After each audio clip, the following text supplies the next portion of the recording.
हे शिकवल्यानंतर याच मातीतल्या माणसाला शेवटच्या श्वासापर्यंत स्वाभिमानानं लढावं कसं हे शिकवणारे छत्रपती संभाजी महाराज यांच्या पवित्र स्मृतींना अभिवादन करतो।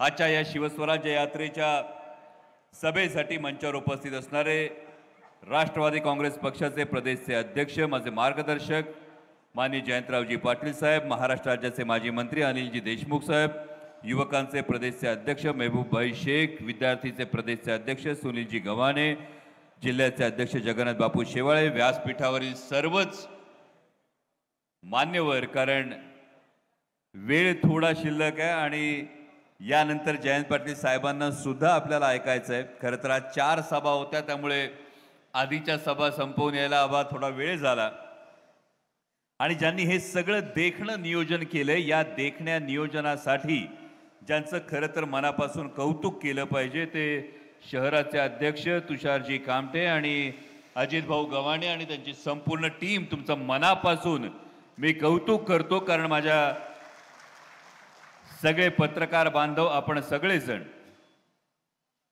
कारण आजकाल एक नवीन स्टाईल आली, घाईघाईने ज्यांची धडकी भरलेली असती त्यांना घाईघाईने सांगायचं बघा कसा प्रतिसाद आहे।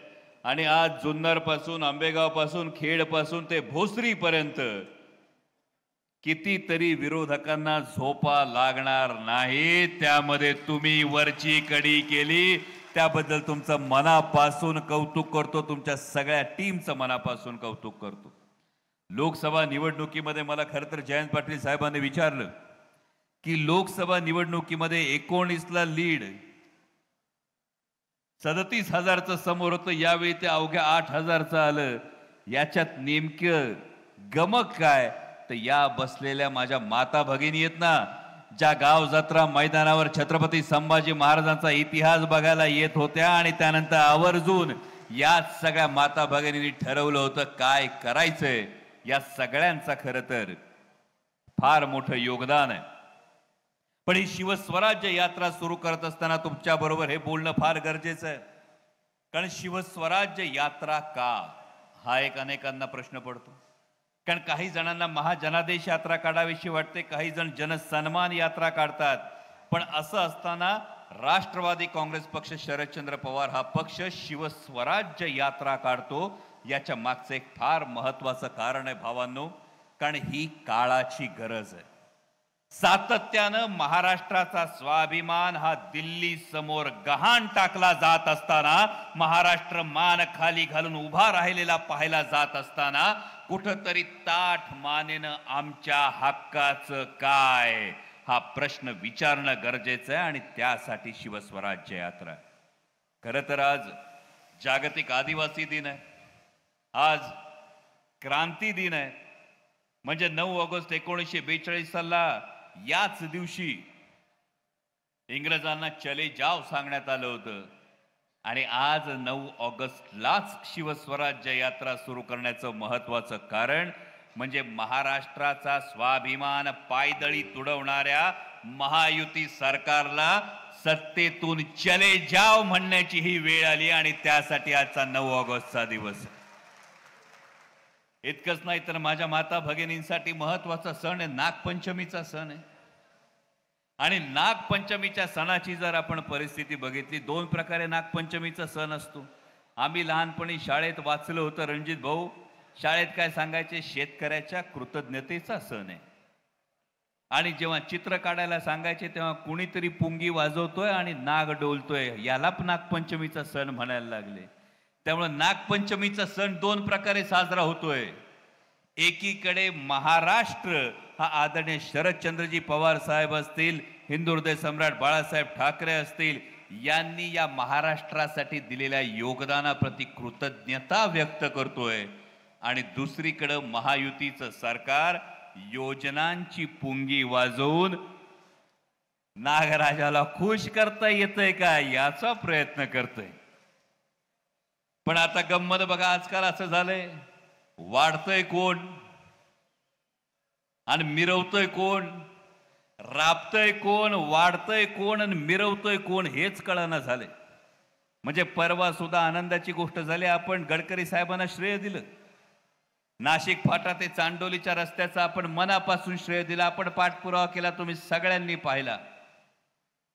गंमत अशी झाली का आबा मला असं वाटून गेलं तुमच्या माझ्या बरोबरचे कधीतरी काढलेले 4 फोटो हा तुम्ही टाकायला पाहिजे होते माझ्या बरोबरचे फोटो, का प्रतिबाबा तापकीरांनीच पाठपुरावा केला म्हणून व्हिडिओ रद्दीत फिरवायला पाहिजे होता, असा करायला पाहिजे होता. पण महत्वाचे प्रश्न असे पडले की जेव्हा ही जादू येते तेव्हा भोसरीतल्या एका जादूविषयी काही प्रश्न नक्की विचारायला पाहिजेत. म्हणजे आम्ही तर फार साधी गोष्ट केली सांगतो भावांनो, म्हणजे नाशिक फाट्यापासून चांडोली पर्यंतचा जयंत पाटील साहेब फ्लायओव्हर 7,500 कोटीचा जरी झाला तरी सुद्धा त्याची किंमत 7,500 कोटीच होती. तेवढीच पहिल्यापासून सांगत होतो. पण भोसरीत लय जादू होतात. म्हणजे शीतलबाग इथला 70 लाखाचा पादचारी पूल तब्बल 7 कोटींना कसा झाला हाही प्रश्न विचारावा लागतो. शहरात स्मार्ट सिटी मध्ये 4,500 कॅमेरे बसले. किती? तुमच्या माझ्या खिशातले किती पैसे खर्च झाले? 300 कोटी. या 4,500 कॅमेऱ्यांपैकी नेमके किती कॅमेरे सुरू आहेत का यातले 80% कॅमेरे बंद आहेत? तरी हे कॅमेरे बसवण्याचं कंत्राट कोणाचं आणि त्याला पाठीशी घालणारा कोण याचं उत्तर सुद्धा दिलं पाहिजे. महापालिकेच्या 150 शाळांचा ई लर्निंगचा विषय कसं आहे आपलं सरळ असते. माझ्या कामात लक्ष घातल्यानंतर मला इतरांच्याही कामात लक्ष घातलं पाहिजे. आणि मग अमर भाऊ प्रश्न तर विचारला पाहिजे. महापालिकेच्या 150 शाळांचं ई लर्निंगचं किती 43 कोटीचं कंत्राट होतं ना. 46 कोटींचं कंत्राट होतं. कंत्राट दिलं गेलं. 5 वर्ष प्रकल्प अर्धवट आहे. नेमकं याचं काय झालं? आता urban street footpath, urban street footpath साहेब म्हणजे इतके सुंदर सुंदर बजेटचे विषय आहेत. सुरुवातीला 250 कोटी, त्यानंतर पुन्हा 200 कोटी. इकडे येताना आता भोसरीच्या उड्डाण पुलाखाली 45 कोटीचं जे काही अर्बन स्ट्रीट फुटपाथचं काम सुरू आहे.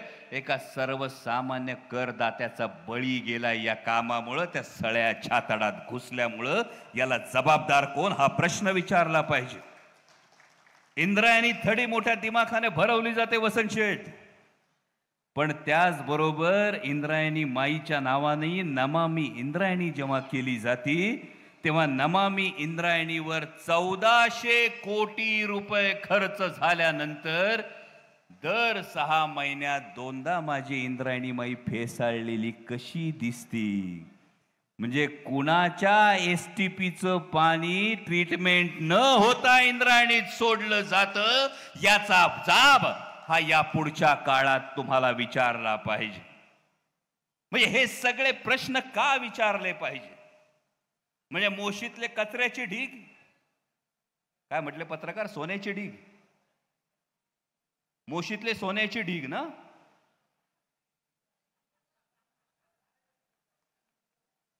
नाही, मला पत्रकारांमधून आवाज आला मोशीतले कचऱ्याचे नाही सोन्याचे ढीग आहेत कोणासाठी तरी. म्हणजे मोशीतल्या त्या कचऱ्याच्या ढिगांमध्ये कुणाचं उखळ पांढरं होतंय हे प्रश्न विचारले पाहिजेत. हे प्रश्न आवर्जून तुम्हाला आता विचारतो. याचं एक फार महत्वाचं कारण आहे. कारण भोसरीमध्ये काय काय फार कर्तृत्ववान माणसं आहेत. अहो खरं सांगतोय, लंडन मध्ये 200 कोटीचं हॉटेल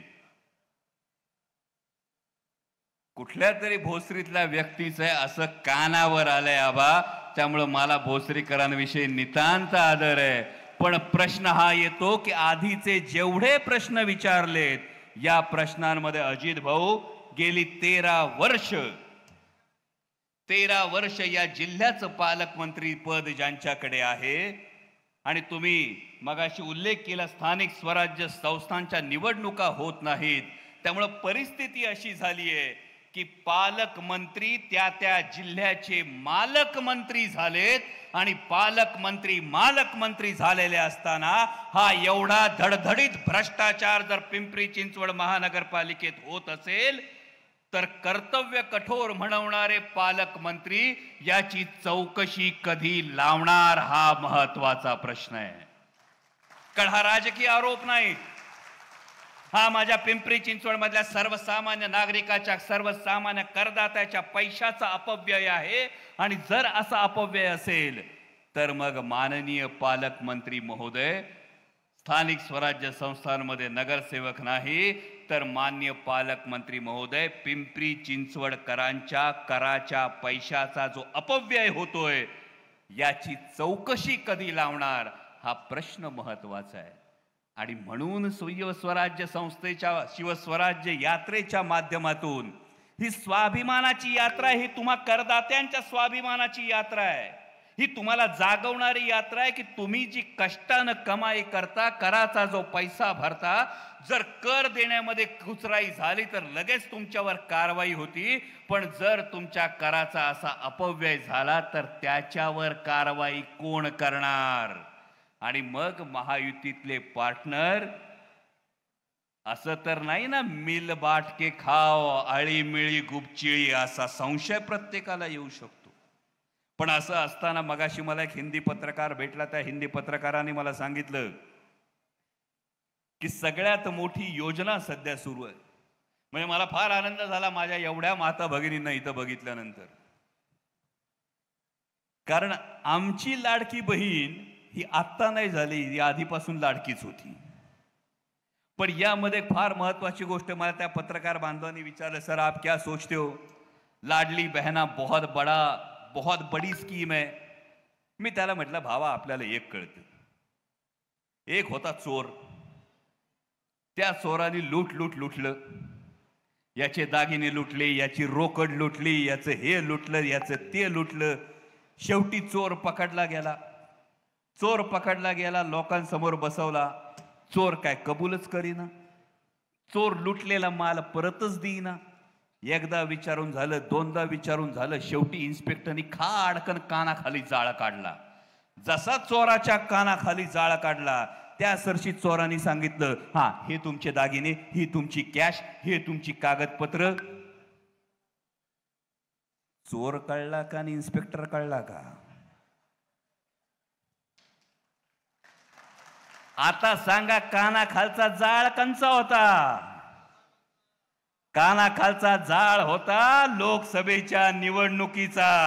लोकसभेच्या निकालाने कानाखाली जाळ काढला आणि मग ज्याचं होतं त्याचं द्यायला सुरुवात झाली. म्हणून लाडकी बहीण आली, म्हणून लाडका भाऊ आला.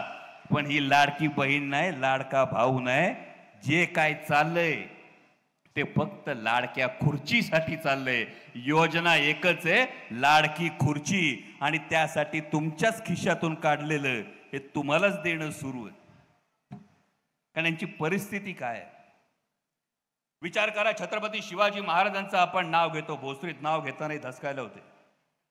कारण छत्रपती संभाजी महाराजांचा पुतळा निर्माण होणार, त्यांचं स्मारक निर्माण होणार म्हणून चबुतरा तयार केला जातो. चौथऱ्यासाठी 6-7 कोटी खर्च होतो आणि नंतर सांगितलं जातं आपण दुसरीकडे करू.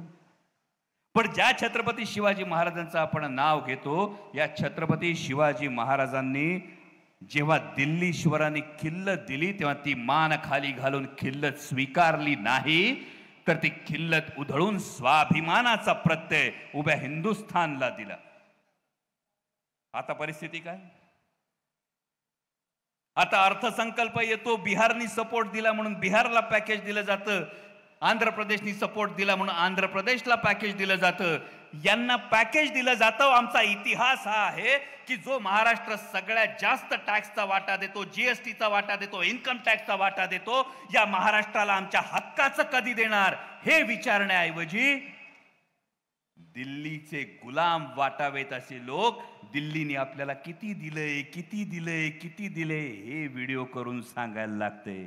ही जर परिस्थिती असेल, आज तर गंमत आहे. म्हणजे पत्रकार बांधवांनी खरं तर याच्यावर पहिल्यांदाच हे केलं पाहिजे. जेव्हा सत्ताधारी यात्रा काढतात तेव्हा ती यात्रा नसते, ती आपल्या अपयशाची कबुली असती. कारण सत्ताधाऱ्यांनी योजना काढल्यात लोकांपर्यंत जाण्यासाठी, आणि जर सत्ताधाऱ्यांना यात्रा काढाव्या लागत असतील याचा अर्थ योजना लोकांपर्यंत पोहोचल्या नाहीत. म्हणून आता तुम्हाला यात्रा काढून त्याची कबुली द्यावी लागते, त्याची सांगावं लागतं. आणि सध्या चर्चेत असलेल्या योजनेची परिस्थिती विचार करा माझ्या माता भगिनींनो, कसं फसवतात आपल्याला. चाय पर शुरू हुई सरकार, गाय पर आकर अटक गई. आठवतो ना चाय पे चर्चा. चाय पर शुरू हुई सरकार, गाय पर आकर अटक गई. बात तो हुई थी 15 लाख की, 1500 में कैसे सिमट गई. आठवतंय ना 2014 अकाउंट मध्ये किती येणार होते. आता जाहिरात करत फिरतात 1500 देतो. अरे 15 लाख देणार होते ना. तो चाय पे शुरू हुई सरकार, गाय पर आकर अटक गई. बात तो हुई थी 15 लाख की, 1500 में कैसे सिमट गई. चप्पल, जूता, कपडे, किताब, चपलेपासून, कपड्यापासून, पुस्तकापासून, चप्पल, जूता, कपड़े, किताब, हर चीज पर जीएसटी लगा दी. लाइफ इंश्योरेंस, मेडिक्लेम, यहां तक कि दवाई भी नहीं छोड़ी. हमारी ही जेब से निचोड़ निचोड़ कर अब कुछ देने की नौटंकी कर रहे हैं. काढल्या आपल्याच खिशातून. हमारी ही जेब से निचोड़ निचोड़ कर अब कुछ देने की नौटंकी कर रहे हैं. दरअसल 1500 की आड़ में अपनी गद्दारी और धोखाधड़ी छुपा रहे हैं. इसलिए भाई दादा भाऊ, कोणाला सांगितले समजून जा. इसलिए भाई दादा भाऊ, ये गुलाबी धूल हमारी आंखों में ना झोंके. भाई दादा भाऊ, ये गुलाबी धूल हमारी आंखों में ना झोंके. आपको गद्दारी के लिए 50 खोके और लाडली बहना सिर्फ 1500 में ओके.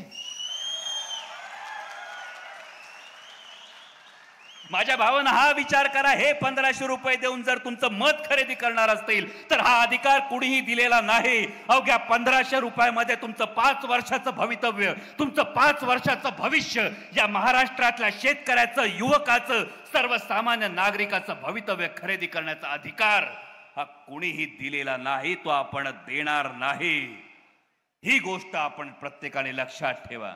आणि म्हणूनच जाता जाता एवढंच सांगतो, पैसा बहुत है उनके पास, पैसा बहुत है उनके पास, इसलिए जो जीत नहीं सकते वो खरीदना चाहते हैं. वो जो जीत नहीं सकते वो खरीदना चाहते हैं वो.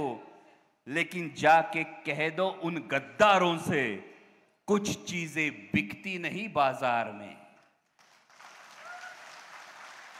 जाके कह दो उन गद्दारों से, कुछ चीजें बिकती नहीं बाजार में. जिन्हें मिले हो संस्कार जिजाऊ, अहिल्या और सावित्री के, उनका वोट क्या खरीदोगे आप सिर्फ 1500 में. क्या खरीदोगे आप सिर्फ 1500 में.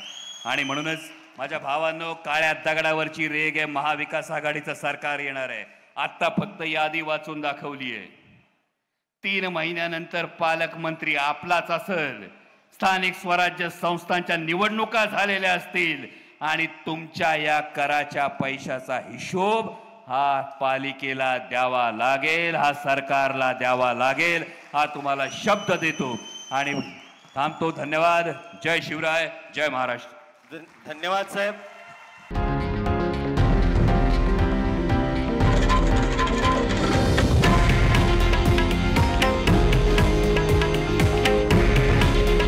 हे आहे देशातील नंबर 1 न्यूज नेटवर्क आणि आपण पाहत आहात TV9 मराठी. काळजी तुमची, हित महाराष्ट्राचं.